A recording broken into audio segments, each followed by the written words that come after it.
Have you ever stopped and wondered how an AI goes from just being a chatbot to a full-blown agent that can, actually book your flights or manage your calendar?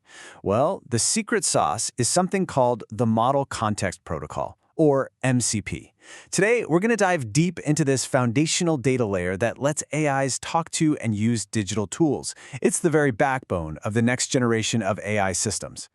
So, here's the plan. We're going to follow the entire lifecycle of an MCP interaction.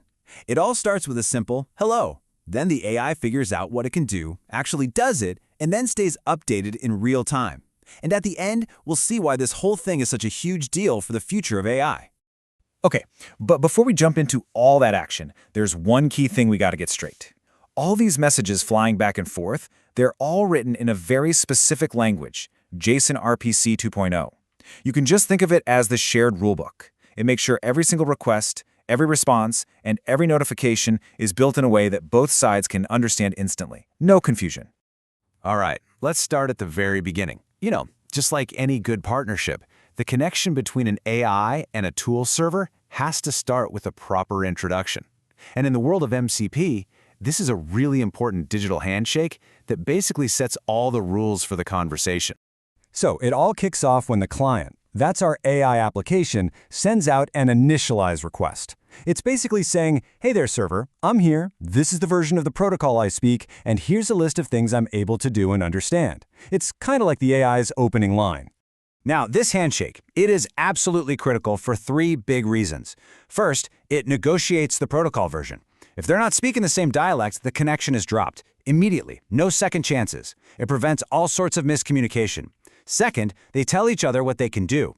And third, they swap IDs, which is a lifesaver for debugging later. It's all about setting crystal clear expectations from the get-go. And once the server confirms that they're on the same page, the client sends one last little message, a notification that says initialized. This is the final signal that the handshake is done, the connection is solid, and now the real work can actually begin. Okay, so the connection is live. The AI client's next logical question is a pretty simple but vital one. All right, what can you actually do for me? And this is what kicks off the discovery phase. And the protocol makes asking this question just beautifully simple. The client just sends this clean tools list request. No complicated stuff needed. It's just a direct, straightforward question asking for a catalog of every tool the server has. In return, the server sends back this perfectly organized list.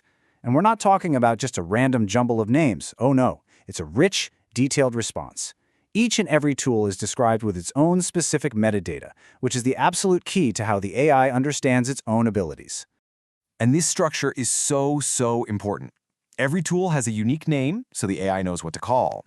It has a nice human-friendly title.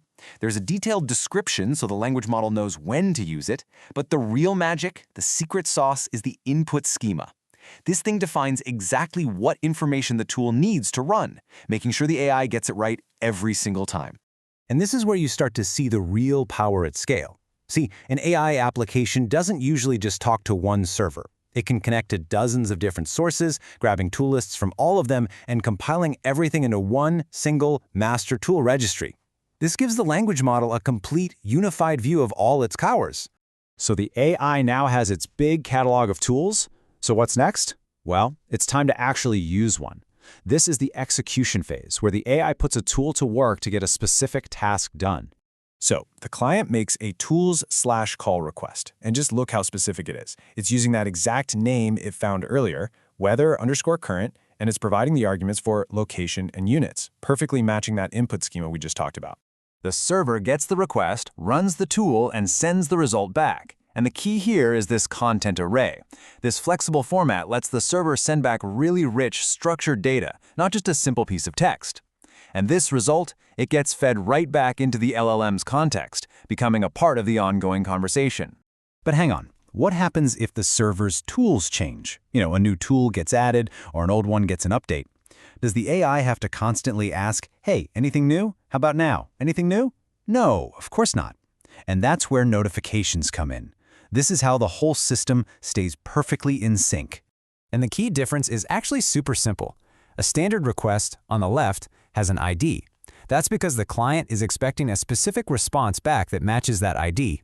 But a notification on the right, notice anything missing? No ID. That's because it's a one-way message, a fire and forget update that doesn't need a reply. For instance, if a new tool is added or an old one gets removed, the server can just send out this tool/list changed notification. It's just a simple, lightweight alert to all the connected clients that says, hey, just a heads up, my list of tools has changed. You probably want to get a fresh copy. This event-driven approach is just incredibly powerful. For one, it's super efficient. No more wasting time and energy constantly checking for updates. It also makes the whole system dynamic and able to adapt to changes on the fly. And most importantly, it guarantees consistency. So the AI always has an accurate, up-to-the-minute map of what it can do. Okay, so let's zoom out and bring it all together.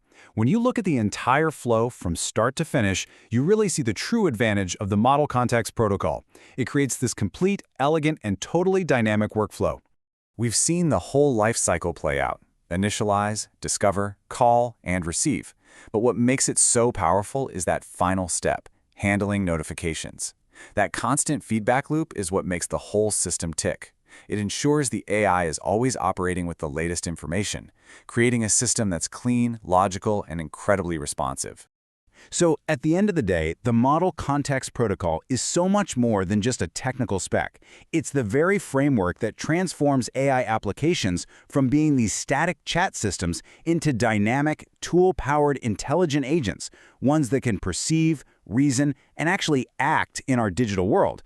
It's the blueprint for a much, much more capable future for AI.